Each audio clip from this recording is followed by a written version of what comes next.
حدیث میں آتا ہے کہ اگر تم نماز پڑھ رہے ہو اور تم یہ دیکھو کہ کوئی شخص تمہیں دیکھ رہا ہے تو تم سجدہ لمبا کر دو تو یہ شرک ہے۔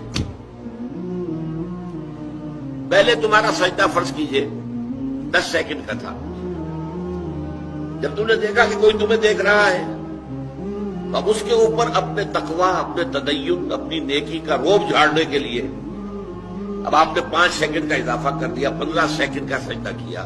یہ 5 سیکنڈ کس کو سجدہ کیا آپ نے؟ یہ اللہ کے لیے نہیں ہے، یہ اس شخص کو دکھانے کے لیے، یہ شرک خفی ہے۔